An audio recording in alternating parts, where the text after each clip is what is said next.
Բարև ձեզ հարգելի գործընկերներ, հոդված 3-ը սկսում է քննարկում, որը նվիրված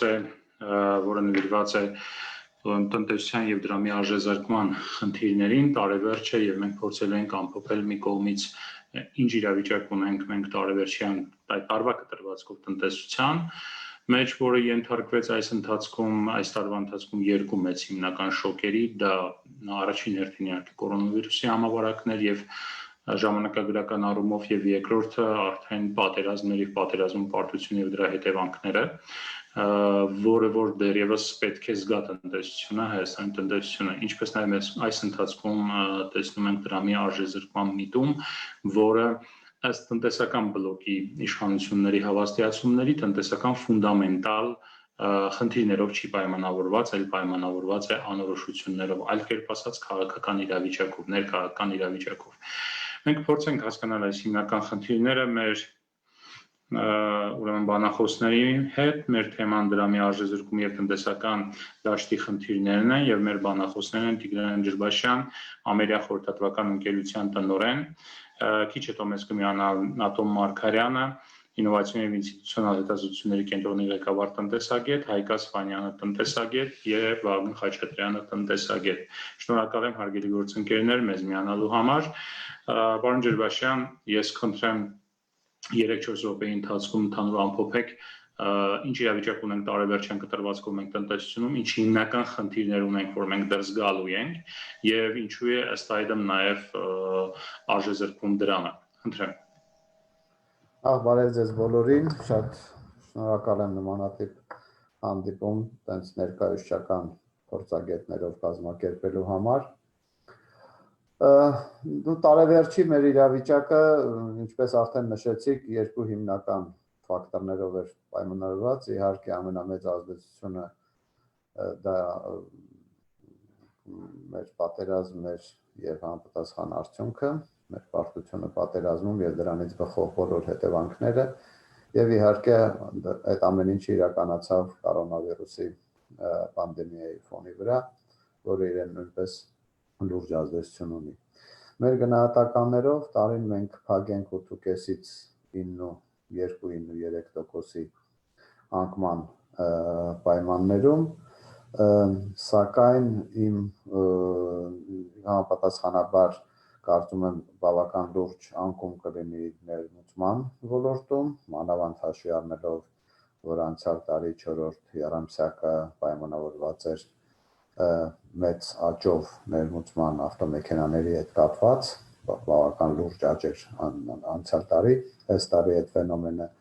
որպես այդպեսին չկա, ինչի արդյունքում կարծում եմ ներմուծման շատ լուրջ անկում կլինի, դե արտահանումն իհարկե անկում ունի եւ դեռ այդ անկումը կշարունակվի։ Բայց իմ կարծիքով մենք դեռ չենք ընկալում կամ հասարակությունը դեռ չի ընկալում այն լրջագույն մարտահրավերները, որոնք այս տարվա զարգացումները կունենան մեր տնտեսության վրա եւ կունենան միջնաժամկետ, եթե ոչ երկարաժամկետ կտրվածքով, որովհետեւ կարծում եմ այդ ազդեցությունները ենթադրում են, որ լրջագույն վերաիմաստավորում եւ վերաձևում պետք է իրականացնել մեր ընդհանրապես տնտեսական քաղաքականության եւ ոչ միայն տնտեսական քաղաքականության, մեր ապրելակերպի, մեր աշխարհանկալման, մեր ինստիտուցիոնալ կառուցվածքի, որովհետեւ այն մարտահրավերները, որոնց բախվում է մեր երկիրը եւ կբախվի առաջիկայում, իրանք շատ ավելի լուրջ են,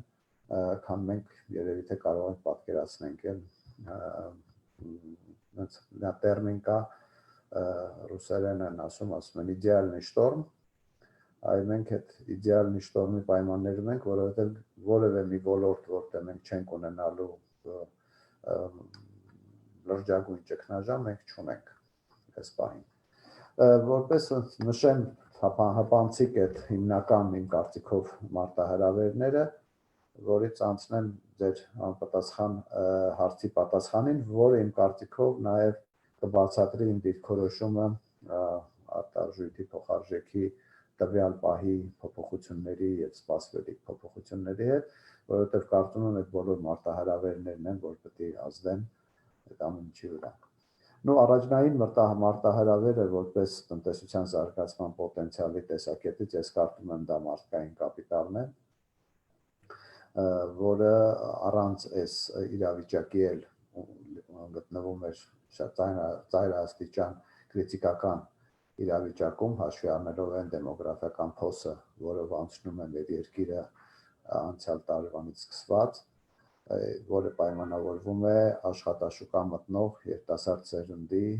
կտրուկ նվազմամբ, ինչի հետևանքով առանց այս իրավիճակի էլ, առանց պանդեմիայի եւ մանավանդ առանց պատերազմի մենք ունեինք լրջագույն վատթարացում մարդկային կապիտալի քանակի, անգամ եթե չենք խոսում որակի մասին, դա էլ իր հերթին է ազդում։ Մենք ունենք լրջագույն մարտահրավեր 22-23 թվականներին, երբ որ բավական կտրուկ աճելու է կենսաթոշակային տարիքում գտնվող բնակչության քանակը, եւ որ ասում եմ կտրուկ, դա իրականում աննախադեպ կտրուկ աճ է լինելու այդ տարիներին, որի արդյունքում ծանրաբեռնվածությունը, եթե հաշվի առնենք նաեւ աշխատաշուկայում նվազման միտումները, վերելու է ծանրագույն իրավիճակի մեր սոցիալական ոլորտը բյուջետի տեսակետից մենք ունենալու ենք լրջագույն դեֆիցիտ այդ պահին։ Ինքը այդ նույն դեմոգրաֆիական ֆենոմենը նաև բերում է կրթական ճգնաժամին, որովհետև պահանջարկի նվազման պայմաններում դեմոգրաֆիական փոսի արդյունքում կրթական համակարգը ադապտացում է իրեն առաջարկը պահանջարկին, նվազեցնելով որակի ցուցանիշները։ Մի պարզ թիվ ասեմ, որ պարզ լինի, եթե 2015 թվականին դպրոց ավարտած երիտասարդներից միայն 30%-ն էր կարողանում ընդունվեր եւ շարունակեր կրթությունը բարձրագույն կրթության ոլորտում, անցյալ տարվա ցուցանիշները արդեն վերել են մոտ 57%-ի։ Փաստորեն մենք ոնց որ այդ մուտքի ֆիլտրները նվազեցնում ենք, ինչի արդյունքում այդ ոլորտը նույնպես գտնվում է ճգնաժամում։ Եթե հաշվի առնենք այն իրականությունը, որ պատերազմի արդյունքում հենց այդ փոսում գտնվող սերունդին հասցվեց շատ լուրջ հարված, թե մեր զոհված երիտասարդ հայրենակիցների տեսքով, թե վիրավորված եւ սոցիալական ապահովության համակարգում ստիպված գտնվելու պայմանով, ես կարծում եմ, որ դա լինելու է հիմնական մարտահրավերներից մեկը։ Երկրորդ կոմպլեքս պարամետրը, որը բնորոշում է պոտենցիալը տնտեսության, դա իհարկե կապիտալի առկայությունն է, ինչն էլ նույնպես այս պահին գտնվում է շատ բարդ իրավիճակում սպասվելիք, հաշվի առնելով մի կողմից, որ պատերազմում գտնվող post-կոնֆլիկտային, post-պատերազմյան երկրները որպես կանոն մասնավոր ներդրումների սահմանափակ ծավալ ունեն եւ ակնկալել, որ մենք կունենանք որևէ աճ արտասահմանյան ուղղակի ներդրումների քիչ հավանական է, մյուս կողմից այն անորոշությունները եւ այն իրավիճակը, որը սպասվում է եւ գալիս է, բերում է նրան, որ մենք հնարավոր է նաեւ կապիտալի արտահոսքի ֆենոմեն ունենանք, մանավանդ որ հաշվի առնելով, որ եւ առաջի եւ երկրորդ ֆակտորը նաեւ այդ անորոշությունը եւ անվստահությունը եւ անվտանգության սպառնալիքը, որը գոյություն ունի մանավանդ պարտված երկրների համար, բերում է նրան, որ մենք հնարավոր է եւ արտագաղթի լուրջ աճ ունենանք, որը ել ավելի կխորացնի մեր թե մարդկային ռեսուրսի վրա ազդեցությունը, թե մյուս կողմից կապիտալի արտահոսքի ել ավելի մեծանալու հավանականությունը։ Հետապես այստեղ մենք ունենք նաև կապիտալի խնդիր, եթե նաև հաշվի առնենք, որ պետական բյուջեն էլ տվյալ պայմաններում պետք է ընդհանրապես հասկանալ ինչ է իրանից ներկայացնելու, որովհետև իրականում կարծում եմ մենք վերաիմաստավորումը սկզբից պետք է սկսվի մեր պետական բյուջեի վերանայումից, հիմնվել 3 տարանոց միջնաժամկետ ծրագրերի վրա եւ փորձել իներցիոն զարգացումն տրամաբանության մեջ որոշակի թվեր փոխելով շարունակել բյուջետավորման գործընթացը, իմ կարծիքով ինքը վկայում է, որ մենք դեռ իրականում չենք էլ պատկերացնում այդ մարտահրավերները։ Հետապես այս ֆակտորն էլ է պրոբլեմատիկ։ Եվ հաշվի առնելով այս բոլոր համախմբությունը իրավիճակների, հա, որոնք գոյանում են այսօր տնտեսության եւ հասարակության առջև, այդ անորոշությունը, որը մեր այսօրվա տնտեսական իշխանությունները բնորոշում են որպես քաղաքական անորոշություն, ինքը ուղղակիորեն նաեւ ազդում է նրա վրա, որ հասարակությունը եւ տնտեսական իշխանությունները չեն կարողանում արձագանքել այն մարտահրավերներին, որոնք դեռ առջևում գոյություն ունեն։ Եվ այդ ֆակտորը անորոշությունները քաղաքական վերածում է տնտեսական խնդիրների եւ տնտեսական ֆունդամենտալների փոխարժեքի հետ կապված։ Ես ուզում եմ, որ մենք ընկալենք, որ քաղաքական անորոշությունները, եթե նրանք իրենց ամպլիտուդայով բավական փոքր են, իրանց նմանատիպ ազդեցություն հնարավոր է եւ ունենան կարճաժամկետ կտրվածքով, բայց երբ որ այդ անորոշությունները նաև բերում են անկարողությանը պետության արձագանքել լուրջ տնտեսական մարտահրավերներին, այդ անորոշությունները դառնում են արդեն տնտեսական ֆակտորներ, որոնք լուրջ ազդեցություն են ունենում։ Երևի այսքանը որպես նախաբան, բայց կարծում եմ դեռ այլ ֆակտորներ էլ կան, հա, այն որ մենք տարիներ շարունակ պահպանել ենք ցածր սղաճը մեր մրցակիցների նկատմամբ, որ մեր արտարժույթը ամրացել է մեր առևտրային պարտներների նկատմամբ, ինչի արդյունքում մենք վնասել ենք մեր արտահանման պոտենցիալին, չենք օգտագործել։ Այդ բոլոր ֆունդամենտալները նույնպես առկա են, բայց խոշորագույն ազդեցություն ունեցող ֆունդամենտալները նրանք էին, որոնք ես նշեցի իմ կարծիքով։ Շնորհակալություն։ Շնորհակալ եմ, պարոն Ջուրբաշյան, պարոն Խաչատրյան, խնդրեմ խոսքը ձեզ եմ փոխանցում մեր թեմայի վերաբերյալ ձեր կարծիքը դրամի արժեզրկում տնտեսության ոլորտի հիմնական խնդիրները, որ մենք տարեվերջին արձանագրում ենք։ Խնդրեմ։ Շնորհակալություն։ Ինչի մասին որ խոսեց Տիգրանը շատ ավելի կարևոր է։ Ես հասկանում եմ, որ այդ խոսակցությունը ոնց որ թե մեր շրջանակներում պետքա ոչ թե այս մակարդակով լինի, այլ ավելի ժամանակային առումով ազատ ժամանակաչափով, որովհետև պարզ է, որ երկրում 180 աստիճան ամեն ինչ փոխվել է։ Մենք այլևս այն երկիրը չունենք, ունենք մինչև սեպտեմբերի 27-ը կամ նոյեմբերի 9-ը, եւ սրա գիտակցությունը պետք է բերի նրան, որ մեր ամբողջ եւ տնտեսական եւ ընդհանրապես քաղաքականությունը մեր երկրի զարգացման հեռանկարների առումով պետք է փոխվի։ Սա բոլորս են գիտակցում, հասկանում, ես համոզված եմ, որ իշխանության ներկայացուցիչներն էլ չի կարող այդպես չլինի, որ չգիտակցեն, ուղղակի թե ինչ պետք է անել այս խնդիրն է, ես դեռևս չեմ տեսել, հասկանալի է, որ միգուցե խիստ պահանջներ պետք չի ներկայացնել, փորձագիտական, մասնագիտական շրջանակներից երևի կարծում եմ պետք է ազդակներ լինեն, ավելի ինտենսիվ երևի մենք բոլորս պետք է զբաղվենք հենց այդ ծրագրերով, որի մասին Տիգրանն է խոսում, այն երամսյա ծրագրերով, 3 տարվա ծրագրերը միջնաժամկետ որ կային, նրանք այլևս գոյություն չունեն ըստ էության, ուղղակի վերջի նախադասությունը այս սրա հետ կապված պետք է մի հատ մեծ ցուցակ կազմենք մեր բոլոր խնդիրները, որոնք են, ինչ են սպասվում մեզ առաջիկա երևի 5 տարիներին, ինչի մասին որ Տիգրանը խոսեց, ժողովրդագրական առումով, որովհետև մենք այդ խնդիրների մասին շատ լավ գիտենք, բայց ինչպես այս Ղարաբաղյան պատերազմի հետ կապված աչքերը փակել ենք, չէինք ուզում կամ էլ տեսնել, լսել, շատ լավ գիտեինք, որ մենք այսպիսի պատերազմի պատրաստ չենք, շատ լավ գիտեինք, որ այդ տարածքների հարցը միշտ վիճելի է եղել, հիմա էլի շատ լավ գիտենք, որ մենք Հայաստան, Ադրբեջան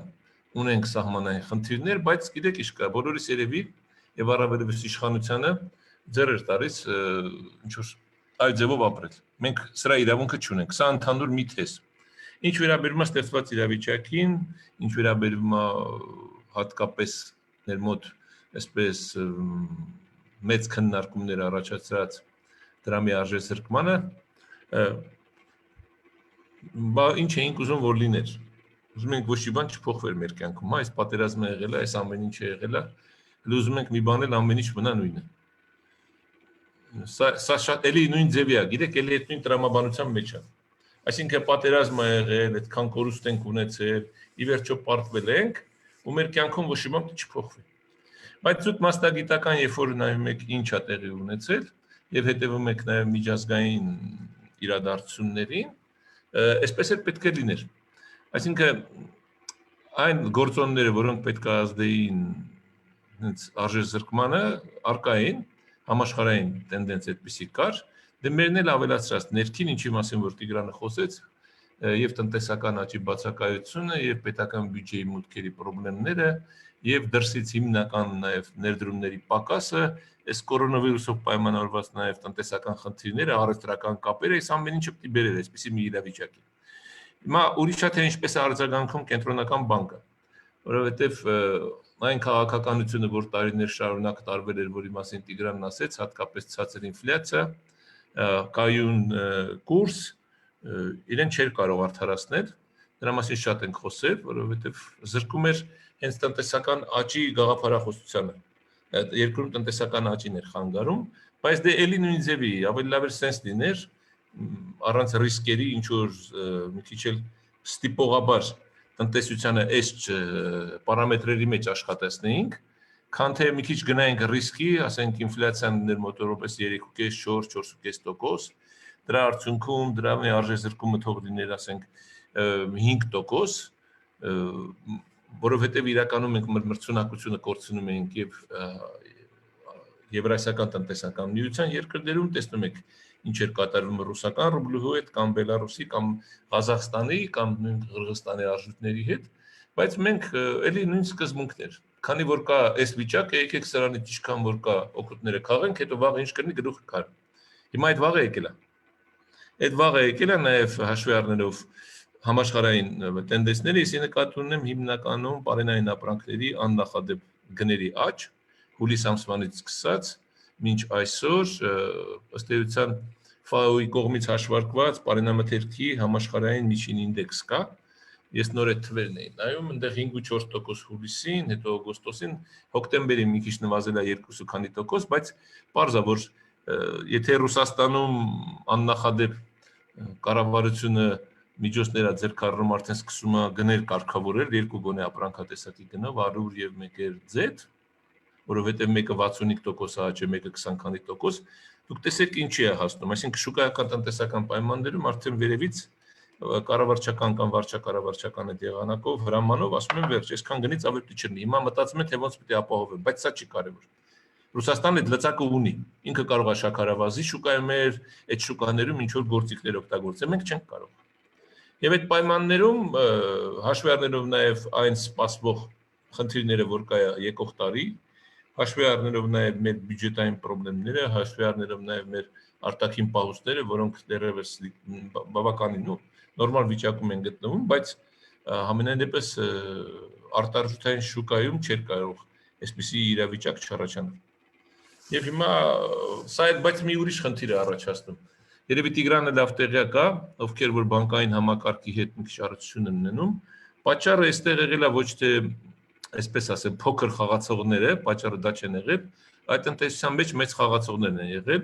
որոնք այս անորոշությունների հետ կապված որոշակի գումարներ են դուրս հանել։ Մի քանի խոշոր ընկերություններ, մի քանի բանկերից, տարբեր առիթներով, տարբեր երկրներում ներդրումների սպասելիքով կամ ներդրումներ անելու ցանկությամբ գումարներ են դուրս հանել։ Եվ որը այդ շուկայում որոշակի աժոտաժ է առաջացրել։ Բայց հիմա կենտրոնական բանկը ի վերջո որոշեց խառնվել, վերաֆինանսավորման տոկոս բարձրացրեց, այդ էլ մտավախությունից ելնելով, որ կարող է ինֆլյացիան գա ավելին լինի, քան նախատեսված էր պլյուս-մինուս 4+-1.5%-ի շրջանակներում, թեկուզև դեռևս հասկանալի չի թե ինչի համար, առանց այն մեր մոտ տնտեսական ակտիվության խնդիր ունենք, բայց բոլոր դեպքերում իրեն ապահովագրեց, հիմա դա էլ լրացուցիչ խնդիր կառաջացնի եւ բանկային համակարգում եւ ընդհանրապես ներդրումների առումով, բայց սենց եմ ես հասկանում, որ մենք չափից ավելի զգուշ ենք ուզում լինել, հատկապես ֆինանսական շուկայում, երևի այն մի եզակի տեղն է, որ դեռևս կանոնակարգվում է, ինչ որ որոշակի տրամաբանության մեջ է աշխատում, որովհետեւ մնացած բնագավառներում մենք այլևս տրամաբանություն չունենք, սա էլ պետք է խոստովանենք։ Եվ այս անորոշությունն է, որ հենց բիզնեսին կամ ընդհանրապես հասարակությանը ստիպում է այսպիսի քայլեր անելու։ Եվ ես բացատրում իմ վերջնական ուղղակի, այսպես ասած, եզրակացությունը երկու հանգամանք, իհարկե, արտաքին ազդակներ եւ երկրորդը անորոշություններ, որոնց պատասխանները չկա եւ չի տրվում եւ սա իր հերթին նոր անորոշություն է բերում։ Սա է պատճառը, որ մեր մոտ եւ շուկայում արտարժույթի շուկայում խնդիրներ կա եւ տնտեսական կյանքում խնդիրներ կան եւ ամենակարևորը ներդրումների հետ կապված։ Ես կարծում եմ սա էլ մի հատ լրջագույն խնդրեմա մեր մոտ, որ այդ սպասելիքները ես չգիտեմ եկող տարի ինչքանով արդարանալու կամ իրականանալու։ Որտեվ դա կապված է լինելու էլիս մեր եւ պատերազմական այս պատերազմով, չգիտեմ ինչքանով ավարտվեց, եւ տարածաշրջանային խնդիրներով, ինչքան որ լարվածություն առաջացավ, ինչքան որ մենք սկսեցինք նորից այդ հարաբերությունները այլ մակարդակում փորձեր ճշտել, ոչ թե ռեալ գնահատել, մեր մոտ ներդրումների խնդիրը եկող տարի եւ եւս մի տարի հետո էլի խնդիր է լինելու։ Շնորհակալություն։ Շնորհակալ եմ, պարոն Մարգարյան, խնդրեմ թեմայի վերաբերյալ ձեր կարծիքը եւ խնդրում եմ մեր 5-ից 7 րոպեի շրջանակը պահպանել արգելի գործընկերներ խոսքի մեջ, որպեսզի եւ բոլորը արտահայտվեն հավասարաբար եւ կարողանանք նաեւ հարցերի ժամանակ ունենալ, խնդրեմ։ Պարոն Մարգարյան, միացրեք միկրոֆոնը։ Շնորհակալ եմ, ողջունում եմ բոլորիդ։ Թեման իհարկե շատ ակտուալ է այսօր այն ինչ որ կատարվում է քաղաքական կամ ռազմաքաղաքական զարգացումների ֆոնին եւ նաեւ պանդեմիայով պայմանավորված զարգացումների կարելի ասել այսպես միջնաժամկետ այդ ընդհանուր շոկային իրավիճակի ֆոնին իհարկե ես նույնիսկ զարմացած եմ որ հայկական դրամը եւ մեր դրամական համակարգը այսքան կենսունակ է եւ կարելի ասել արժեզրկման գրեթե նույն վարքագիծն է դրսևորում ինչ որ շատ ու շատ երկրներ եւ սկզբունքորեն սա կարելի ասել բնական ռեակցիա է այն ամենին ինչ որ տեղի է ունենում ու այն քայլերը որ կենտրոնական բանկն է անում ինչ որտեղ երևի թե նոր նախագահի այսպես ասած մոտեցումներն են այդպիսին եւ սկզբունքորեն ճիշտ են այն որ 3 մարտին Գալստյան ուղղակի զարմացրեց հայտարարեց որ միջամտություններ անելիս կհայտարարեն սկզբունքորեն այդ միջամտության չափերի եւ այլն սա նոր երևի մտածողություն է եւ ճիշտ է ըստիս այն որ չպետք է թույլ տալ սպեկուլյատիվ գրոհներ պարոն Խաչատրյան հետ ես համաձայն եմ որ այո խոշոր խաղացողները ի վիճակի են շատ արագ հաշված օրերի ընթացքում դեստաբիլիզացնել Հայաստանի ֆինանսական շուկան պարզապես փլուզել դրամը եթե համարժեք գործողություններ չլինեն եւ կարծում եմ եկել է ժամանակը որպեսի ինտերվենցիաների այսպես ասած աճուրդային մեխանիզմներ կիրառվեն եւ զսպեն այս օրինակ գրոհները Համենայն դեպս սա սուբյեկտիվ կողմն է ըստիս, բայց օբյեկտիվորեն իհարկե եւ արտաքին ազդակներն են մեծ դեր խաղացել, կարծում եմ դրամի արժեզրկման հարցում եւ իհարկե ծախսերը, ռեզերվների վրա ճնշումները կենտրոնական բանկը չի կարող այս իրավիճակում, կարծում եմ, մի կողմ քաշված մնալ, չնայած երբեմն այդպիսի մեղադրանքներ հնչում են Չմոռանանք, թե ինչ դինամիկա ունի մեր արտաքին պարտքը եւ սպասարկման ինչպիսի բեռ է դրված եւ հաջորդ առաջիկա տարիներին ինչպիսի զարգացումներ են սպասում եւ այդ սպասարկման ծախսերը, թանկացումը սպասարկման այդ բեռի բավականաչափ լուրջ խնդիր է։ Եվ նաեւ մենք տեսնում ենք, որ պարտքի ընդհանրապես պետական պարտքի կառուցվածքի կարելի ասել դեֆորմացիա է տեղի ունենում Այն իմաստով, որ ներքին պարտքը փաստորեն անհամեմատ ավելի թանկ, անհամեմատ ավելի ռիսկային, բավականաչափ խնդրահարույց վերջի տարիներին ստանում է, կարելի ասել բավական մեծ ծավալներ, ըստիս անընդունելի մեծ ծավալներ, եւ սա ճնշում է տնտեսության իրական հատվածի վրա, այն որ կենտրոնական բանկը մյուս կողմից վերաֆինանսավորման տոկոսադրույքը բարձրացրեց Սա թերևս հակացիկլիկ կամ հակաճգնաժամային գործիք է, խոսք չկա, սա այս պահի համար թերևս կարևոր քայլ է, բայց մեծ հաշվով, եթե նայենք թե ինչքանով է մեր տնտեսությունը դրամայնացված եւ որքանով է այդ ցուցանիշով համադրելի այսպես ասենք, մեր կարգի երկրների հետ միջին ցուցանիշը ես ասեմ, համաշխարհային 120-130% է M2 զանգվածի հարաբերություն համախառնեցին արդյունքին, սա մեզ մոտ 70%-ի սահմաններում է։ Եվ սա նաև ազդակ է այն բանի, որ տնտեսական մոդելի խնդիր ունենք, տնտեսական քաղաքականության գաղափարախոսության եւ կոնցեպտուալ նոր մոտեցումների խնդիր ունենք, եւ դա պետք է առաջին հերթին պետք է քննարկվի փորձագիտական, ակադեմիական, այսպես ասած շրջանակներում, որպես ազդակներ նաև փոխանցել քաղաքական շրջանակներին, տնտեսական քաղաքականության որոշում կայացնողներին, ու պատահական չէ, ես իմ խոսքում հենց կենտրոնական բանկի քաղաքականության երևի նոր մոտեցումների, այսպես ասած, շրջանակներում այսպիսի նոր կոնցեպտուալ ազդակների համենայն դեպս ես ընկալում ունեմ, ինչ վերաբերվում է ազդեցություններին այս արժեզրկման, մենք նաև չմոռանանք, որ այո, ներկրվող բազմաթիվ, այսպես ասած, բորսայական կամ ցածր սպეციფიկ ապրանքներ թանկացել են, ես այսօր գնումներ արեցի, շաքարավազ, ձեր, տեսնում ես սուրճ եւ հացը, հացահատիկը ներկրման նաև մասով թանկացել են եւ դա ազդել է բնականաբար մասսայական սպառման ապրանքներ են, բայց չմոռանանք, որ նաև ներկրում ենք հունք, որը դառնում է արտադրանք եւ բնականաբար դա հարված է մրցունակությանը։ Բոլոր առումներով նաև ռիսկեր կան բանկային հատվածում, պարոն Ջրբաշյան այդ տեսանկյունից ավելի կմանրամասնի, ռիսկեր կան դրամային ավագները դոլարայինի փոխանցելու, սա նոր բան չէ, 2008 թվականի ճգնաժամից հետո եւս այդպիսի երևույթներ արձանագրվեցին, իսկ սա բանկային համակարգի դեստաբիլիզացիայի ստույգ ճանապարհ է։ Եվ վերջապես կապիտալի արտահոսքը, որ այո, վերջին շրջանում կամ վերջի կարելի ասել շաբաթներին եղել է, բայց դա ոնց որ թե վերջի 2 տարիներին բնութագրական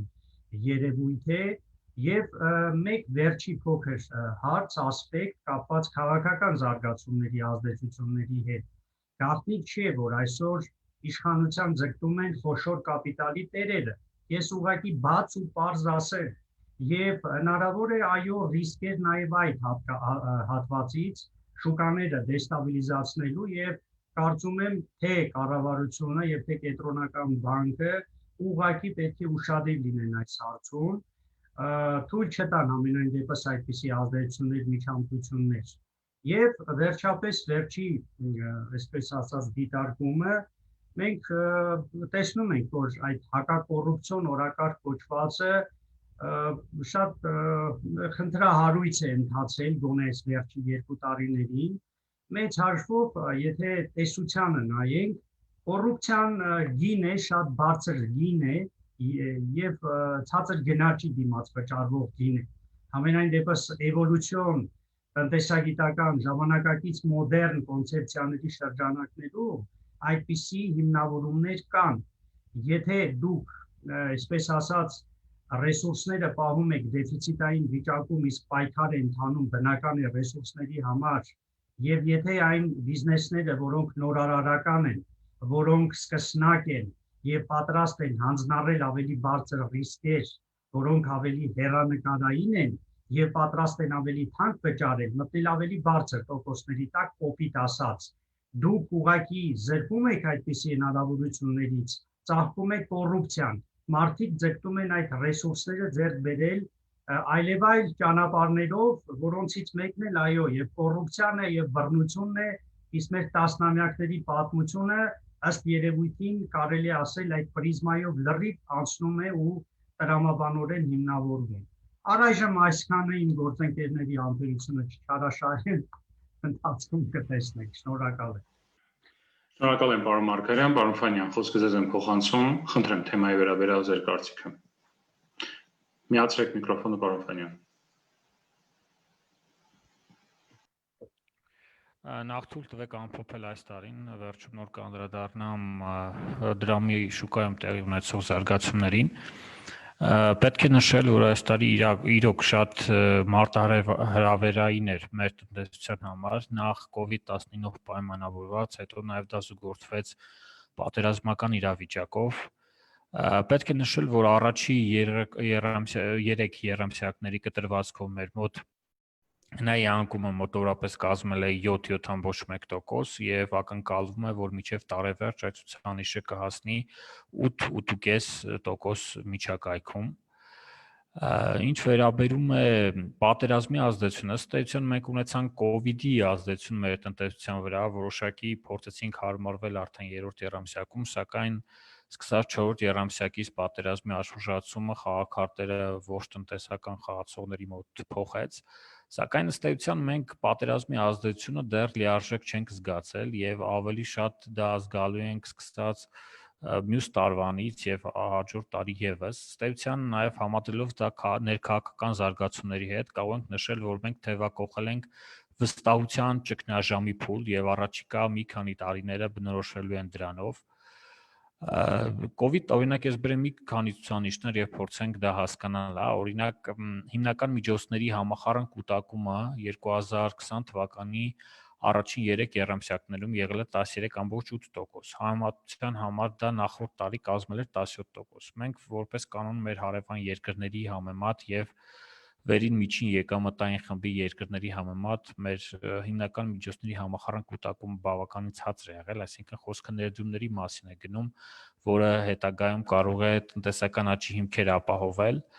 եւ արդեն մենք ունենք հստակ COVID-ի ազդեցություն, եթե դրան նաեւ գումարենք այս վստահության ճգնաժամը, որը վարքագծային լուրջ փոփոխություններ է առաջացնելու, այդ թվում նաեւ արտագաղթի տեսքով, իսկ արտագաղթել հիմնականում կարողանալու են այն աշխատուժը, ովքեր մրցունակ են արտաքին շուկաներում։ Ես հատկապես մեծ մտավախություն ունեմ բարձր եկամուտներ ապահովող ՏՏ ոլորտի խաղացողների հետ կապված, որ իրականում լուրջ կարող է վտանգել մեր ողջ այդ ինդուստրիան, ինչին մենք կարողացել ենք հասնել այս մի քանի տարիների ընթացքում։ Ինչ վերաբերում է դրամի շուկայում տեղի ունեցող զարգացումներին, պետք է նշել, որ ինքնին առանց պատերազմի գործոնի սպասելի էր, որ դրամի որոշակի արժեզրկում սպասելի էր, հաշվի առնելով մենք ինչ զարգացումներ ունեցել ենք։ Պետք է նշեմ, մենք շատ ենք խոսում ֆունդամենտալների մասին, արտահանում, ներմուծում, ինչպես տեղյակ եք, անցած տարի մեր մոտ ներմուծումը ավտոմեքենաների լիարժեք ֆիքսվում էր։ Իսկ արտահանման պարագայում ոչ լիարժեք ենք մենք կարողանում դա ցույց տալ։ Հետևաբար զուտ, եթե թվաբանորեն փորձենք հասկանալ այդ խզվածքը ինչպես է եղել, իրականում մենք ավելի շատ արտահանել ենք նախորդ տարի, քան թե պաշտոնական վիճակագրությունով դա ֆիքսվել է։ Եվ մենք հասկանում ենք, որ այս տարի այդ արտահանումը էականորեն կրճատվել է, որը ոչ միտեղ չի ֆիքսվում։ Եվ այդ արտահանման շնորհիվ էր, որ դրամական միջոցներ էինք մենք ներգրավում եւ նաեւ զբոսաշրջային հոսքերը, չէ՞ որ այդ մարդիկ երբ որ գալիս են Հայաստան գնումներ կատարելու, նաեւ զբոսաշրջության արժեքային շղթայի տարբեր օղակներում ծախսեր էին կատարում։ Այս առումով նաեւ եթե հաշվի առնենք, որ միայն Ռուսաստանի մասով շուրջ 100,000 ժամանակավոր սեզոնային աշխատողներ չեն գնացել եւ մոտորապես խոսքը գնում է 350-400 միլիոն դոլարի կարգի միջոցներ մենք չենք ստացել Հայաստանում, դա կլիներ տրանսֆերտների տեսքով, դա կլիներ ժուտ աշխատուժի վարձատրության տեսքով, մենք լուրջ, այսպես ասեմ, նախադրյալներ կար մտածելու, որ տեղի է ունենալու դրամի արժեզրկում, սակայն ոչ էս ծավալի։ Իհարկե, այս դրամի շուրջ 10% արդեն կարող ենք խոսել դրա մասին, 8-ից 10% անկումը վկայում է նաև խոճապային տրամադրությունների մասին, ինչը եւս նոյեմբերի 9-ի իրադարձություններից հետո միանշանակ սպասելի էր։ Ինչ վերաբերում է կենտրոնական բանկի վարած քաղաքականությանը գոնե այս օրերի կտրվածքով, ըստ էության թափանցիկության քաղաքականություն որդեգրելով եւ նաեւ կենտրոնական բանկի նախագահի վերջին հայտարարությունը, որ ինտերվենցիա կլինի, սա թույլ է տալիս ակնկալել, որ մենք որոշակի անկում կունենանք, նաեւ հաշվի առնելով, որ մինչեւ տարեվերջ ըստ էության են մարդիկ նույնիսկ փոքր խաղացողները, ովքեր $300 համարժեք դրամ ունեն եւ շտապում էին բանկ, որպեսզի փոխարկեին դոլարի, բնականաբար ինչքան էլ մենք խոսենք, որ նոր տարվա շեմին մեր վարկագիծը փոխված կլինի, քիչ գնումներ կատարվեն, բայց միևնույն է այդ գնումները իրականացվելու են եւ նաեւ արտասահմանից որոշակի տրանսֆերտներ կարելի է ակնկալ հենց այս օրերին, որպեսզի մարդիկ կարողանան պատրաստեն որոշակիորեն ամանորին։ Սա ստեյության որոշակիորեն մեզ թույլ կտա ասել, որ դրամի արժեզրկում տեղի կունենա այսօրվա փոխարժեքի համեմատ, սակայն ինչ միջակայքում եւ ինչքան կպահպանվի կախված են արդեն խոշոր խաղացողների վարկագծից, որը ինչպես շատ դիպուկ նկատեց պարոն Մարգարյանը, իրենք այս բանը ստեյության ներքաղաքական իրավիճակում հետ հաշվով նաեւ հանդիսանում են շահագրգիռ կողմ եւ իրենց վարկագծով կարող են էական փոփոխություններ առաջացնել նաև դրամի շուկայում։ Թերևս այսքանը կփորձեմ պատասխանել ձեր հաջորդ հարցերին։ Շնորհակալություն։ Շնորհակալ եմ հարգելի գործընկերներ, բավական հետաքրքիր կարծիքների համար։ Այս հայտարարություններից հետո, որ արվեցիք այն կարծիքները, որ հնչեցվեցիք եւ որոշակիորեն նաև ուրեմն կանխատեսումները, որ արեցիք, ուզում եմ հիմա միանգամից ասել, բալավին չանել, հա։ Վիճակում, բայց մինչև այդ տնտեսության կարևոր բաղկացուցիչներից մեկը, որ կարելի ասել տնտեսության կամ ընդհանրապես պետության նյարդերն է, ֆինանսական համակարգը բավական նաև վտանգված վիճակում այս պահին գտնվում, պայմանավորված նույն ուրեմն անորոշություններով եւ քաղաքական իրավիճակով։ Կենտրոնական բանկի նախագահը արդեն բառացի կարծես ասում էր, որ կարգի բերեք քաղաքական իրավիճակի երկրում եւ խնդիրները տնտեսական դաշտում, ֆինանսական դաշտում իրենց կարգի կգան։ Հա, այս առումով ինչ իրավիճակ ունենք մենք պարոն Ջրբաշյան ֆինանսական համակարգում, բանկերը ինչպես են դիմադրում կամ դիմակայում այս իրավիճակին, լուրջ խնդիրներ կան թե չկան եւ նաեւ այս կոտրվածքով կուզեմ անդրադառնալ Արցախում տարածքների կորուստները պատերազմի արդյունքում ինչ խնդիրներ ստեղծեցին մասնավոր սեկտորի ներդրումների տեսանկյունից, բանկերը, որոնք որ այնտեղ ներդրումներ էին իրականացրել, վարկեր էին տվել, այնտեղ ներդրումային ծրագրեր էին իրականացել, մենք ինչ կորուստներ ունեցանք եւ դա ինչ չափի ազդեցություն կարող է ունենալ մեր տնտեսության, բանկային համակարգի վրա եւ այլ, խնդրեմ։ Սկզբից մի փոքր անդրադառնամ երևի հնչած կարծիքներին կենտրոնական բանկի փոփոխված վարվելաձևի եւ վարկագծային նոր մոտեցումների հետ կապված կարծում եմ այո այդ փոփոխությունը երևում է եւ շատ ավելի համարձակ եւ ավելի թափանցիկ գործելավոճի երևում է, սակայն ես կարծում եմ, որ խնդիր կա որոշակի դինամիզմի հետ եւ պրոգնոստիկ մոդելների հիման վրա որոշակի քայլեր կարելի է կանխարգելիչ ձևով անել, հա, այլ ոչ թե post factum ինտերակտիվ աշխատել, հա, ես մասնավորապես անգամ կարծում եմ նույն հայտարարությունը երեկվա, եթե նա արվեր օրինակ 10 օր առաջ, իր հետևանքները կարող է լինեին այլ է եւ իրավիճակը կարող է փոխվել։ Ես կարծում եմ, ստեղ այդ համարձակության աստիճանը պետք է բարձրանա եւ կենտրոնական բանկի քայլերը պետք է տրամաբանված լինեն որոշակի պրոգնոստիկ մոդելների վարկագծային հասարակության, բանկային համակարգի, տնտեսվարող սուբյեկտների պրոգնոստիկ մոդելների հիման վրա եւ այլ ոչ թե post factum կանխարգելող ապագա զարգացումները։ Սա ուզում եմ նշեմ եւ հենց սրա հետ կապված է, որ կարծում եմ կենտրոնական բանկի նախագահի հայտարարությունները կապված նրա հետ, որ քաղաքական անորոշությունների ազդեցությունը ֆինանսական համակարգի վրա եւ դրա խնդիրները տրամաբանված են։ Միանշանակ է, որ տարին շատ դժվար տարի էր, այդ թվում նաև ֆինանսական համակարգի համար։ Ֆինանսական համակարգը գնաց որոշակի լուրջ քայլերի կապված COVID-19-ի հետ կապված, հետաձգելով վարկերի սպասարկումը, սահմանափակելով որոշակի հնարավորությունները,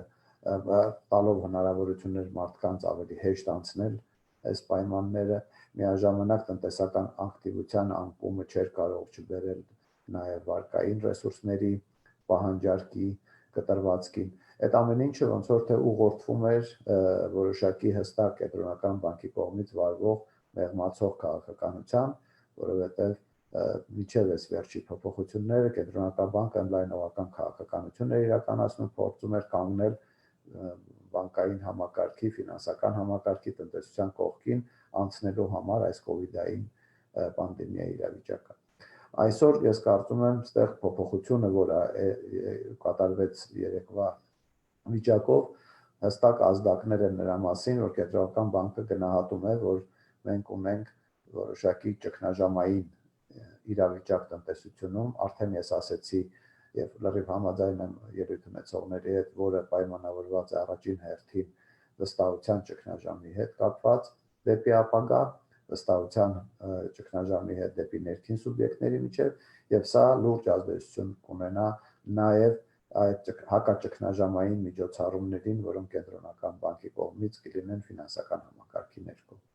Կարծում եմ միանշանակ է, որ գոյություն ունեցող միջև պատերազմը գոյություն ունեցող մոդելի շրջանակներում բանկերը բավական ակտիվ մասնակից էին տնտեսական եւ ֆինանսական շուկայի, այդ թվում նաեւ Ղարաբաղի, եւ համապատասխանաբար այնտեղ պետք է տարանջատել մի քանի խմբի համապատասխան պարտավորությունների դասեր պետք է ունենալ, դասեր, որոնք պայմանավորված էին պետության վարկավորումով, Արցախի կառավարության դասեր, որոնք երաշխավորված էին համապատասխան լիցենզիաներով կամ այլ ձևով կառավարության կողմից, դաս, որը պայմանավորված է մասնավոր ռիսկի գնահատումով, դաս, որը վերաբերում է սպառողական վարկավորմանը, սպառողական գործառույթին, ես կարծում եմ մեզ ակնհայտ պետք է հստակ մեսիջներ եւ հստակ դիրքորոշում, որը ուշանում է կարծիքով պետության վարկագիծը, կենտրոնական բանկի եւ մեր կառավարության վարկագիծը այդ բոլոր պարտավորությունների նկատմամբ։ Ես կարծում եմ, այդտեղ լուծումները կարող են լինել տարբեր, մի մասի դեպքում պետք է որոշակի վերաֆինանսավորման մեխանիզմներ դնել, մի մասում պետք է ռիսկը կիսել բանկերի հետ, բայց այլի շարունակական այս անորոշությունը եւ ես լրիվ համաձայն եմ պարոն Մարգարյանի հետ, որ ամենամեծ խնդիրը, որը մենք այսօր ունենք, դա այդ վստահության եւ այդ անորոշության պայմաններում պակասում է հստակ մեսիջները։ Մենք այդ խնդիրը ունենք եւ ցավոք սրտի ես պետք է ասեմ, որ հասարակությունում կարևորությունը այդ հստակության ցավոք սրտի դասվում է միայն էմոցիոնալ քաղաքական դաշտում, մինչդեռ հիմնական խնդիրները եւ հիմնական մարտահրավերները գալու են հենց տնտեսական բլոկից, որպես հետևանք այս անորոշության։ Եվ ես կարծում եմ, որ այս մասով մենք անգամ արդեն առիթ ունեցել եմ հանրային մասում ասելու, անգամ են, որ մենք ընդունեցինք գոյություն ունեցող, միջև պատերազմը պատրաստված բյուջեն, զուտ ելնելով նրանից, որ այդ բյուջեի հետ կապված եւ բյուջեի չընդունումը կարող էր վտանգել մեր արտաքին ֆինանսավորման պոտենցիալ աղբյուրների արկայությունը, ինքը իրենով արդեն մեսիջ է այն անկարողության, որում մենք հայտնվել ենք այսօր։ Ցավոք սրտի մենք բախվում ենք նրա հետ, որ պետական ինստիտուտները, պետական համակարգը այսօր ի վիճակի չեն արձագանքելու անգամ են ամենապարզ տրամաբանական մարտահրավերներին, որոնք կան։ Եվ ձեր նշած Արցախի պարտավորությունների կամ Արցախի պարտավորությունների հետ կապված խնդրի անորոշությունը դա որպես այդ անորոշությունների շարքի մի խնդիրներից մեկն է։ Իսկ իրականության մեջ այդ անորոշությունները շատ բազմաթիվ են, բազմաթիվ են թե տնտեսական ոլորտում, թե սոցիալական ոլորտում, թե կրթական ոլորտում եւ ես կարծում եմ, որ այս անորոշությունների ոլորտում մենք ֆինանսական համակարգը, որը իրականում համաձայն եմ ելույթ ունեցողների հետ ցույց տվեց, որ այս վերջի ընթացքում ամենակայուն ոնց որ թե կայացած ինստիտուտն է, որովհետև այդ ինստիտուտը ձևավորվել է բավական մեծ բարձր, կայունության բարձիկներ են ձևավորվել տարբեր մասերով, մենք հիմա սպառում ենք այդ բարձիկները եւ դա իմ կարծիքով շատ վտանգավոր է։ Մենք պետք է ընկալենք, որ այդ փխրուն իրավիճակում այն գոյություն ունեցող գրեթե եզակի համակարգը, որը այսօր աշխատում է, ինքը պահանջում է շատ ավելի նուրբ, շատ ավելի լուրջ վերաբերմունք եւ շատ ավելի որոշակի դիրքորոշում, որը պետք է գրավի թե կառավարությունը, թե կենտրոնական բանկը։ Ես կարծում եմ, որ ստեղ մենք ունենք նույնպես մարտահրավերներից մեկը նաեւ դա է։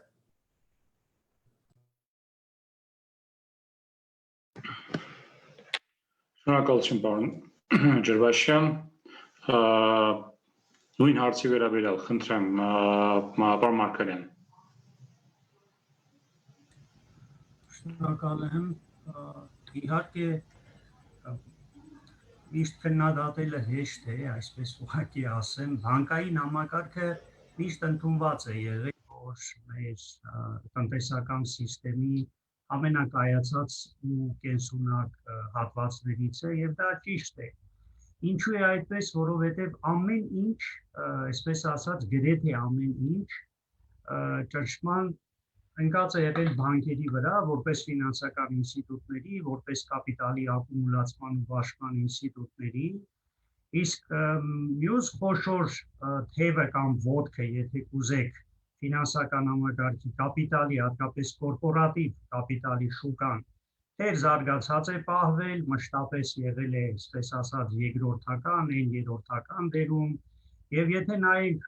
մեր բանկային համակարգը այդ իմաստով որոշակի մոնոպոլիա է ունեցել, ոչ բացասական իմաստով եմ ասում, ուղղակի փաստն եմ արձանագրում, եւ եթե նայենք ընդհանրապես ֆինանսական կայունության ցուցանիշների տեսանկյունից, ասենք կապիտալի համարժեքության կամ ընթացիկ համարժեքության տեսանկյունից, մենք տեսնում ենք, որ մեր բանկային համակարգը շարունակում է մնալ գերիրացվելի վիճակում։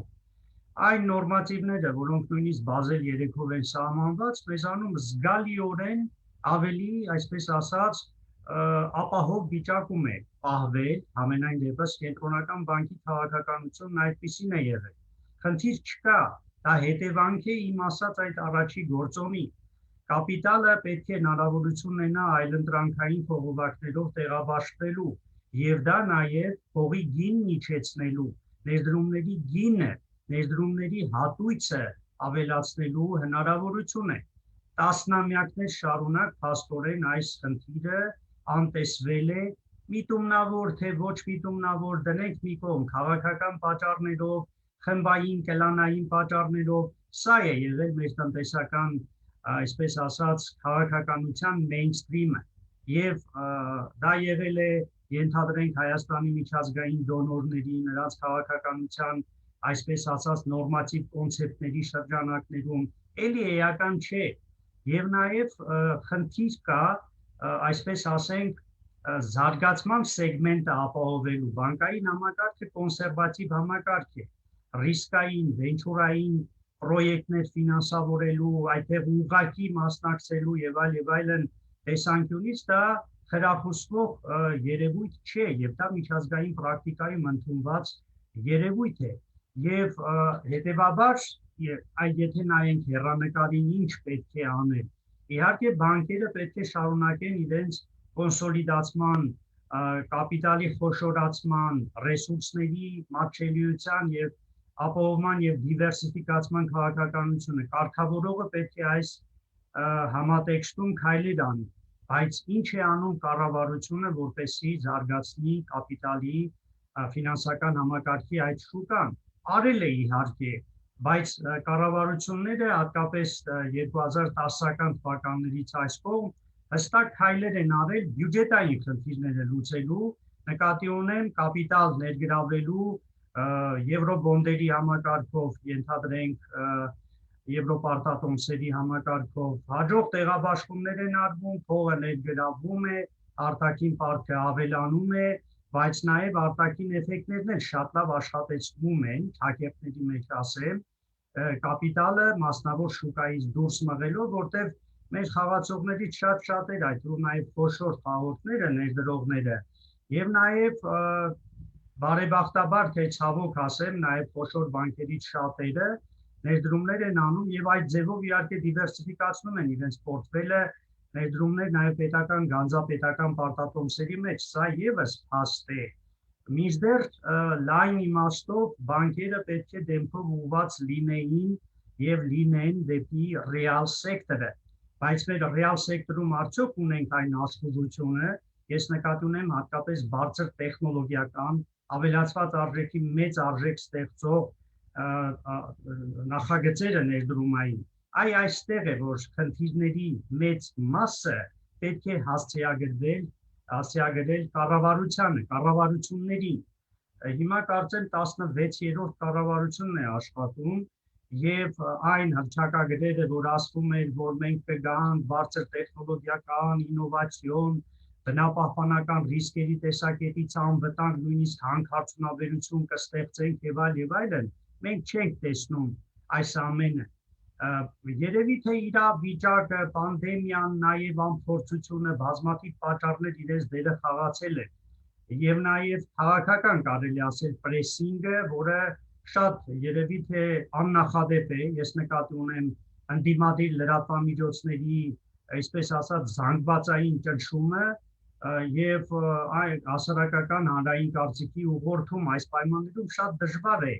զարգացման, արդիականացման քաղաքականություն վարել։ Ես չեմ երկարացնի խոսքս, ուղղակի ասելիքս որն է, որ ֆինանսական շուկան ընդհանրապես տնտեսության միջնորդային հատվածն է, միջնորդության ֆունկցիա է կատարում։ Ավելի լայն սեգմենտները, ռեալ հատվածը տնտեսության, որտեղ աշխատատեղերն են, որտեղ իրական եկամուտներն են ստեղծվում, եւ այդ ամենը սպասարկող համակարգ է, ֆինանսական ու հատկապես բանկային համակարգը, եւ այս տեսանկյունից պետք է նայենք շատ խիստ չդատենք, ամենայն դեպս, եթե նայում ենք օրինակելիության տեսանկյունից, բանկային համակարգի ինստիտուցիոնալացված վիճակի, ծառայությունների սպասարկման որակի, համադրելիության, ստանդարտներին համապատասխանության եւ այլն, այս տեսանկյունից ես խնդիրներ չեմ տեսնում կամ գրեթե խնդիրներ չեմ տեսնում։ Խնդիրները այդտեղ են, ինչպես անել, որպեսզի աճի բնակչության նախ ֆինանսական եւ այսպես ասած սպառողների, հաճախորդների ֆինանսական գերագիտության մակարդակը, բիզնեսի ֆինանսական գործերը վարելու կարողությունների մակարդակը, վարկ ներգրավելու եւ այն տեղաբաշխելու եւ պատասխանատու ձևով այն օգտագործելու կերպը, հմտությունները, սրանք շատ կարեւոր են, փոխկապակցված է։ Հետևաբար, եթե նայենք ամբողջացնենք այս իմաստով, թե կենտրոնական բանկի, թե ընդհանուր առմամբ առևտրային բանկերի համակարգի, դրան իհարկե ինչ որտեղ ավելացել է, այսպես ասած, մասնագիտացած վարկային կազմակերպությունների ինչ որտեղ որոշների մոտ իհարկե անպատասխանատու վարկագիծը, դա էլ է հասկանալի, որտեղ պահանջարկ կա, որտեղ այսպես ասած չափահովված միջոցներով չափահովված պահանջարկ կա, մարդիկ բավարարում են, բայց դա մեր այսպես ասած բանկային ակտիվների երևի 8-9%, ոչ ավելին է։ Մեծ հաշվով ես համարում եմ, որ պետք է ոչ միայն ներսում համարել, այսպես ասած, խնդիրները դիտարկելի, այլ նաև ավելի լայն համատեքստում, ինչ է կատարվում ընդհանրապես տարածաշրջանի ֆինանսական, գլոբալ ֆինանսական շուկաներում, ինչպես կարողանալ ինտեգրվել եւ փորձել ավելի էժան ֆինանսական ռեսուրսներ, մրցակցային ռեսուրսներ ներգրավել։ Եվ վերջի դիտարկումը լավորից չէ իհարկե, որ կենտրոնական բանկը բարձրացնում է վերաֆինանսավորման տոկոսադրույքը, նման բան անում է եւ Fed Reserve-ը, անում է նաեւ մյուս բանկերը, հասկանալի է, եւ գնաճային ճնշումներն են մեծ, եւ փոխարժեքի վրա ճնշումներն են մեծ, բայց բոլոր դեպքերում պետք է ոսկե միջինը այստեղ ընտրել, փորձել օպտիմալացնել այսպիսի քաղաքականությունները եւ համադրելի դարձնել նաեւ տնտեսության մյուս հատվածների կողմից ռեսուրս ներգրավելու հնարավորությունների։ Մոտավորապես սա է իմ կարծիքը։ Շնորհակալ եմ, պարոն Մարգարյան, ես շատ մեծ հաճույքով բոլորից շատ երկար ժամանակ կտրամադրեի խոսելու, որովհետև շատ կարևոր բաների մասին ենք խոսում ու շատ կարևոր կարծիքներ եք հնչեցնում, ուղղակի մերթ փորձում եմ ժամանակային սահմանափակման մասին հիշեցնել, ներողություն եմ խնդրում։ Պարոն Վանյան, խնդրեմ, ֆինանսական համակարգի վիճակի մասին եւ նաեւ գուցե տեղեկություն ունենաք կամ հաշված լինեք կամ փորձագիտական որքան ներդրումներ են մասնավոր հատվածը եւ բանկային հատվածը կորցրել Արցախի այն հատվածում, որը որ կորսվել է, այսպես ասած, պատերազմի արդյունքում, հետևանքով։ Ինչքանով ես եմ տեղյակ, չի հրապարակվում տվյալներ, թե Հայաստանի բանկային համակարգի խաղացողները ինչքան ակտիվներ ունեն Լեռնային Ղարաբաղի տարածքում։ Մյուս կողմից հաշվի առնելով, որ շատ կարճ ժամանակահատված է անցել, ըստ էության հնարավորություն չկա հստակ գնահատականներ տալու, թե կորուստները ինչ ծավալի մասին է խոսքը գնում։ Առհասարակ պետք է նշել, որ ոչ միայն այստեղ ներդրումների եւ բանկային համակարգի համար, այսպես ասած, կորցված ակտիվների մասին է խոսքը գնում, նաեւ տնտեսական լուրջ, նաեւ Բարենային անվտանգության տեսանկյունից լուրջ ռիսկեր են առաջացել, եթե հաշվի առնենք, որ Արաքսի հովիտը բավականին բարեբեր տարածաշրջաններ հանդիսանում գյուղատնտեսական գործունեության համար եւ շատ ներդրողներ եւ մասնավոր եւ խոշոր ներդրողներ հենց Լեռնային Ղարաբաղի ռեզիդենտներ ներդրումներ էին կատարել եւ ապահովում են նաեւ բարենային անվտանգության մասով Հայաստանը որոշակիորեն։ Մյուս կողմից մենք ունենք այնտեղ խոշոր արդյունաբերական ձեռնարկություններ, դուք ինքներդ հավանաբար տեղյակ եք, որ արտահանումը Լեռնային Ղարաբաղում Արցախի ցակման ապրանքների Հայաստանից արտահանվում է որպես հայկական ցակման շատ դեպքերում եւ երբ որ խոսքը գնում է 2.5-2.6 միլիարդ դրամ ապրանքային արտահանման մասին, մենք պետք է պատկերացնենք, որ դրա մի մասը հենց Լեռնային Ղարաբաղից է իրականացվել, խոսքը դրամբոնի մասնավորապես դրամբոնի մետաղական հանքի դրա արտահանման մասին է խոսքը գնում։ Ընդհանրապես պետք է նշել, որ 20 թվականը Հայաստանի բանկային համակարգի համար բավականին ճգնաժամային տարի էր հանդիսանում, հաշվի առնելով եւ հասարակական ճնշումները, որի արդյունքում բանկերը իրենք որ զիջումներ կատարեցին, վերակառուցեցին վարկառուների պարտավորությունները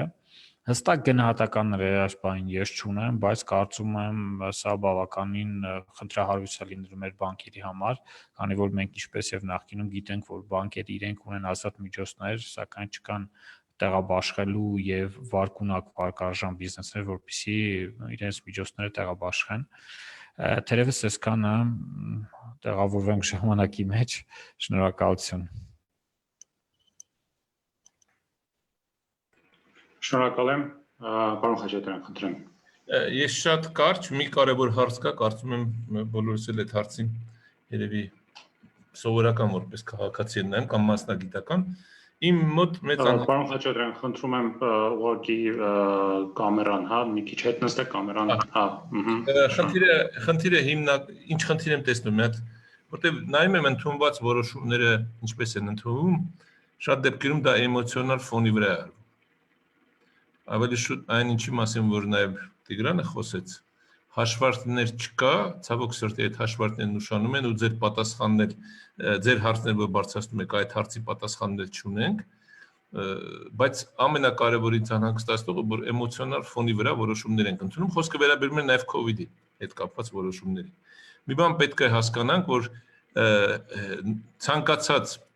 որոշում, որը որոշակի արտոնություններ է տարեկան զիջումներ անում, ի վերջո միտեղից պիտի դուրս գա դա, անվճար չի լինում։ Դա կամ պիտի կենտրոնական բանկը, կամ կառավարությունը, կամ կոմերցիոն բանկերի հաշվին լինի, այսինքն այս խնդիրը չի ներկայացում հանրությանը։ Եվ հանրությանը թվում է, որ այդպես է, հենց ինչ որ մի բան արվեց, ասենք ինչ որ մեկին վարկ տվեցին, կամ ինչ որ մեկին, չգիտեմ, օգնություն տրվեց եւ այլն, հենց այնպես տրվել է։ Այս սա լրջագույն խնդիր է, որ մեր հանրությանը սա պետք է ներկայացվի, թե ինչ է նշանակում սա յուրաքանչյուր օղակի համար։ Եվ սա երևի հետագայում առիթ կունենանք, ես ինչի համար եմ խոսում։ Տեսեք, զոհված ազատամարտիկներին գումարներ է տրվելու 10 միլիոն եւ այլն, չէ՞։ Հիմա ինձ կարող ասեն, հələ տես ինչերի մասին եք խոսում։ Բայց միաժամանակ նաեւ նրանց արտոնություններ է տրվելու տարբեր վարկերի հետ կապված զիջելու են եւ այլն։ Այսինքն էս զուգորդել է պետք։ Մանավանդ հաշվի առնելով, որ մեր ֆինանսական հնարավորությունները շատ սուղ են։ Նվազագույնը 50 միլիարդ եկող տարի պետք է ուղղվի այդ պատերազմի հետևանքների, մարդկային կորուստների եւ փոխհատուցման այդ ինստիտուտներով, նվազագույնը 50 միլիարդ։ Մինչեւ 100 միլիարդ հասնելու է։ Ես ասեմ, իմ Արցախի պաշտոնյաների հետ խոսելուց իրենք ասում են, որ 1.5 միլիարդ դոլարի ընդհանրապես կորուստ ունեն։ Անշարժ գույք, շարժական գույք, տնտեսություն եւ այլն։ Իրանք այդպես են նախնական գնահատում։ Ցավոք սրտի, նորից եմ կրկնում, ես գտնում եմ, որ առաջի խնդիրը, որ այսօր պետք է լուծեր իշխանությունը, բայց միգուցե շատ խիստ ենք մոտենում, արձանագրել, հաստագրել ինչ կորուստներ ունենք։ Մենք կարող ենք մակրոմակարդակներում տարբեր հաշվարկներ անել, ասենք անցյալ տարի 400 միլիոն դոլար է կազմում համախառն ներքին արդյունքը Արցախի։ Եվ դա sense tendency մուլտիպլիկացիվ էֆեկտով իր ազդեցություն ունենալու է արտահանման վրա, ինչպես Հայկազն ասում, հրա մեր ներքին, ընդհանրապես մեր առօրյա կյանքի վրա էական ազդեցություն ունենալու։ Եվ ավարտեմ ուղղակի մեկ անգամ եւս միանալով իմ գործընկերների աստվածային կարծիքի տեսակետի հետ, որ այսինքն քաղաքականություն ու տնտեսություն այնքան փոխկապակցված են իրար հետ, որ հիմա երբ որ մենք խոսում ենք տրամադրությունների, սպասելիքների, ակնկալիքների հետ, շատ կարևոր է քաղաքական լուծումները։ Որտեղ են ծրագրեր են խնդիրները, որոնք կան, որոնք կարող են կենտրոնական բանկ, կառավարություն կամ տարբեր ինստիտուտներ զբաղվել լուծել, ոնց որ թե բոլորի մոտ այդ ցանկությունները, այս պատասխանում եմ Արշալուս, նաև քո հարցին ինչ պիտի անենք, էլի։ Ոնց որ այդ ցանկությունները սենց մարել են։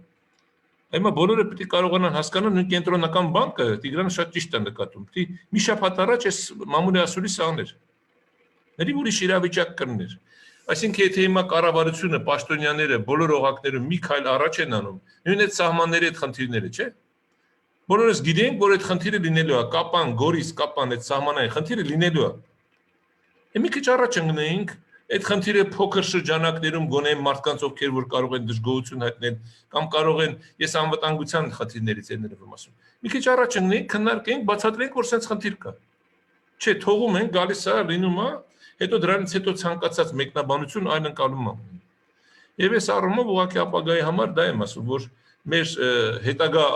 հաջողությունները պայմանավորված կլինեն նրանով, թե ինչքանով մենք կարող ենք այս քաղաքական ճգնաժամից շատ արագ դուրս գալ։ Եվ ստեղ երկու կողմի իրար հակառակորդ կողմերի դիրքորոշումներից է կախված։ Պարզա որ ատոմը շատ լավ ձևակերպում տվեց, ինձ ավելի ազատություն տվեց, ես չի ուզում կանխարգելու նախորդ այս բան ասեի, որ ընդդիմության կողմից խոշոր կապիտալի մեծ հարձակում է, շատ ուժեղ ճնշում է։ Բոլոր տեղերում զգացվում է։ Եվ դա նույնիսկ այդ տնտեսական, ֆինանսական շուկայում էլ է զգացում։ Այդ գումարները, որ ես ասում եմ, որ մի քիչ կարող ենք հետաքրքրվել թե ովքեր են տարել, տեղից էլ կարելի հասկանալ։ Բայց դա չի նշանակում, որ իշխանությունը պետք է չկարողանա այդ ամեն ինչը հավասարակշռել։ Շնորհակալ եմ։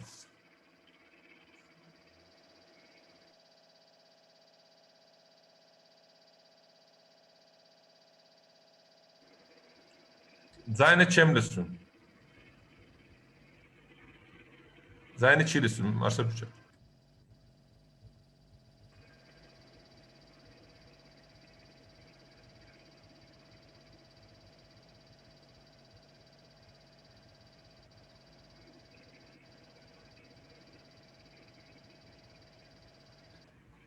Այ լսվի հիմա երևի, հիմա խոսի Արշալուս։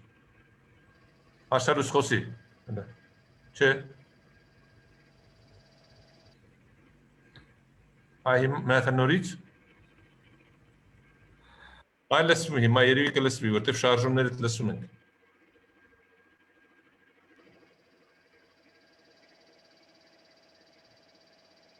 Այդտեղ ինչ որ ձայներ ենք լսում, Արշալուս։ Ինչ որ աշխատում եք, որ շարժում ես լսվում է։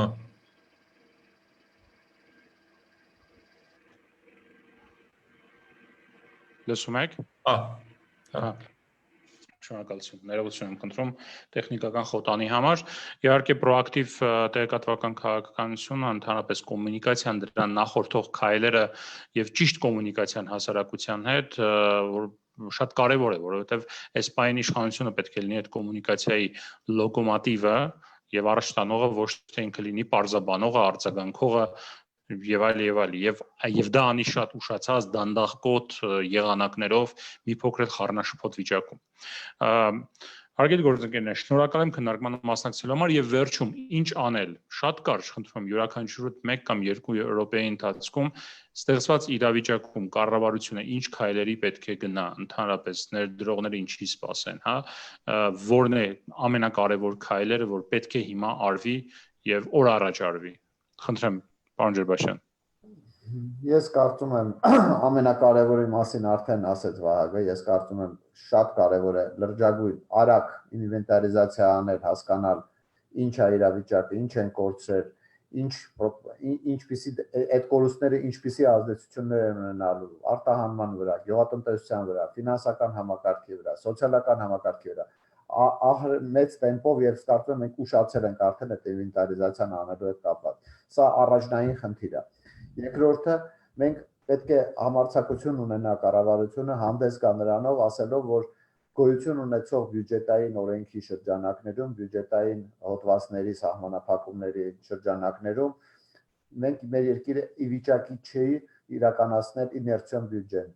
Պետք է լինեն այո սոցիալական հոդվածներ, որոնք պետք է կրճատվեն, պարտավորություններ, որոնք պետք է կրճատվեն, կապիտալ ծախսերի ամբողջ տրամաբանությունը պետք է փոխվի։ Մենք պետք է հասկանանք, որ շարունակել նույն իներցիոն այդ 3 տարենոց միջնաժամկետ ծրագիրը պետք է դրվի մի կողմ եւ մենք պետք է հասկանանք, որ մենք պետք է սկսենք լրիվ նոր վիճակում։ Սա երկրորդ խնդիրը։ Երրորդը,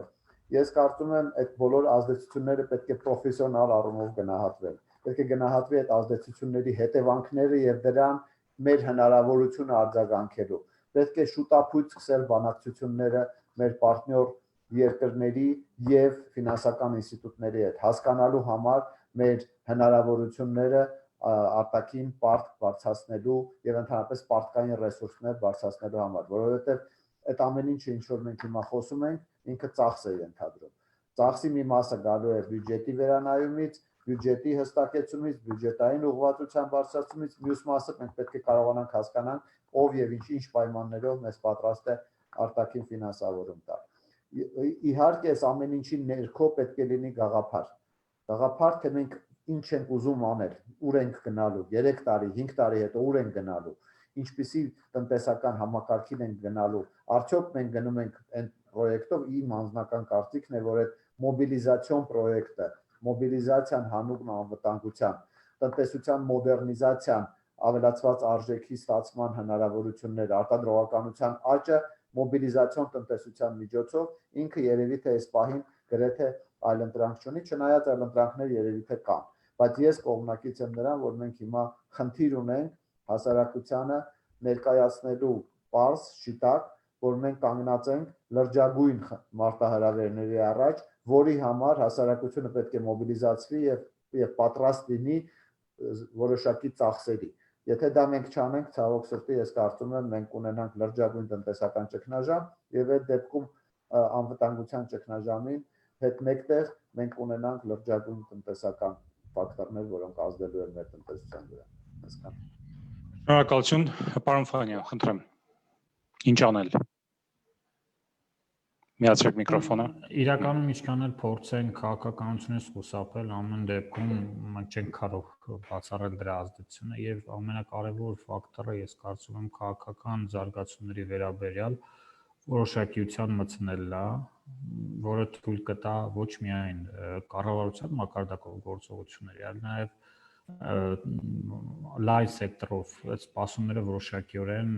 այսպես ասած, կառավարելի դարձնել եւ հստակություններ սահմանել։ Մյուս խնդիրը իհարկե պետք է հստակ փորձել գնահատել խնդրի ծավալը, բնույթը եւ ինչ ուղղություններով կարող է դա ընթանալ։ Համաձայն եմ լիարժեք պարոն Ջրբաշյանի հետ, որ խնդիրը լուծելուց առաջ նախ պետք է խնդիրը ինքնին հասկանալ եւ թերևս գործողությունների մասով չեմ կարծում, որ գոնե 6 ամսում կամ թեկուզ առաջիկա 1 տարում կարելի է հստակեցնել մեր զարգացման տեսլականը, թե մենք ինչ ուղղությամբ ենք գնալու։ Հետևաբար գոնե այս ընթացքը պետք է ծառայի նրա,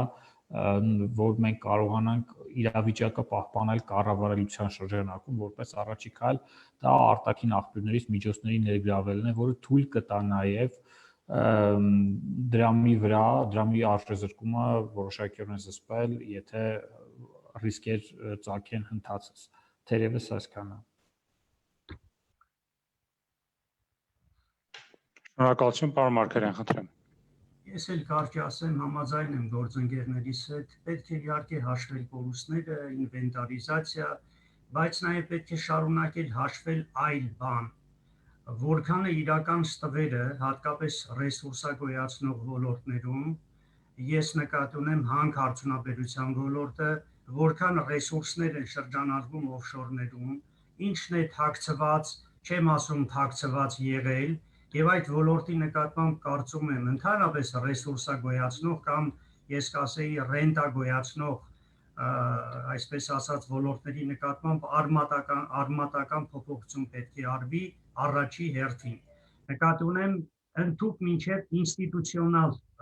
վերափոխումները կամ եթե կուզեք ինստիտուցիոնալ խզման երևի ճանապարհով նկատի ունեմ պետական բաժնի մասնակցության ինստիտուտ պետք է կիրառվեն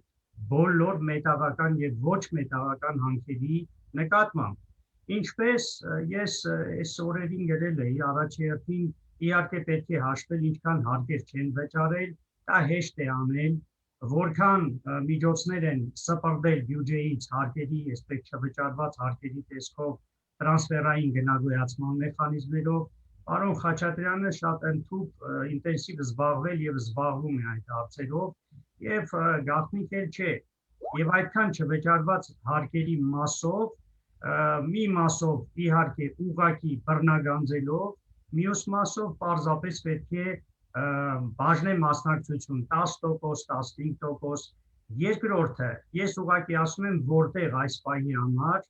այսպես ասած հավելյալ ռեսուրսներ գտնել, ներգրավել բյուջե եւ առաջի հերթին լուծել անվտանգության ու պաշտպանության խնդիրները։ Դոնորներին համոզելով,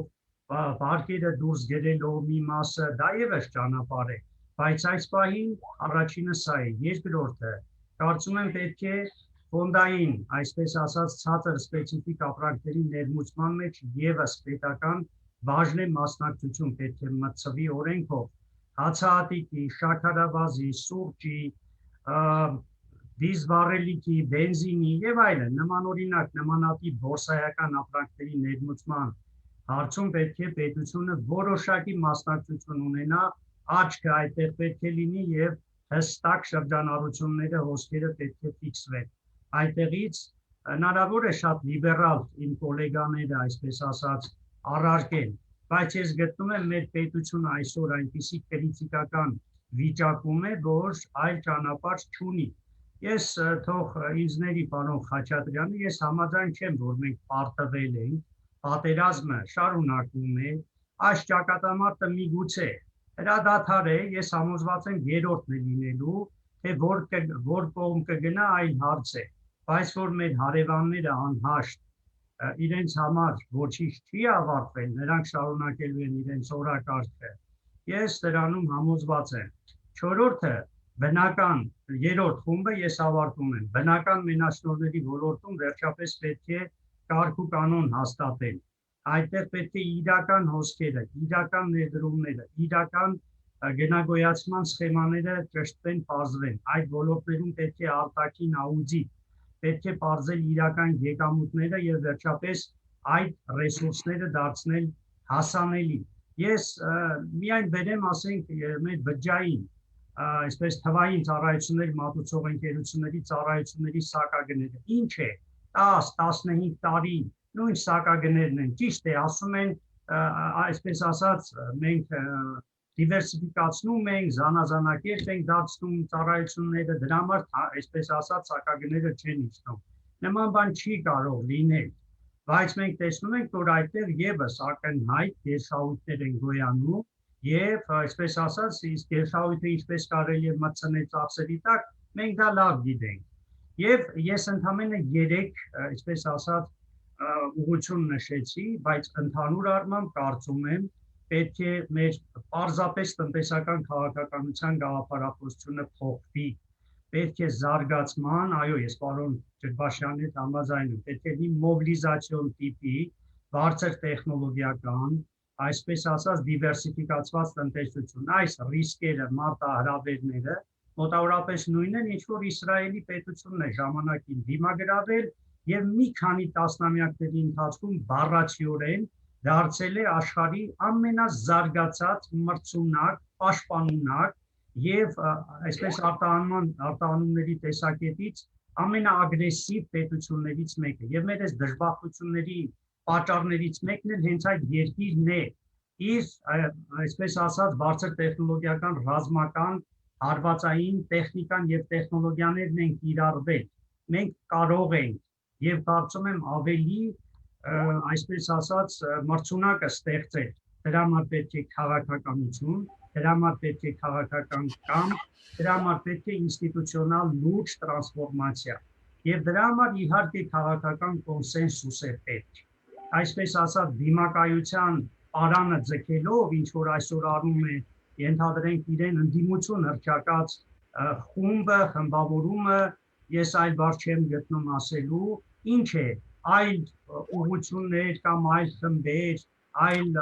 այսպես ասած սուբյեկտներ չկան քաղաքականության, բոլորը խոսում են այսօր ժողովրդի անունից, ժողովրդին հարցնելու ձև ու մեխանիզմ կա, դրանք քաղաքակիրթ ընտրություններն են։ Երևի այսքան ես մի քիչ էմոցիոնալ խոսեցի, բայց այլ կերպ այս օրերին չի լինում։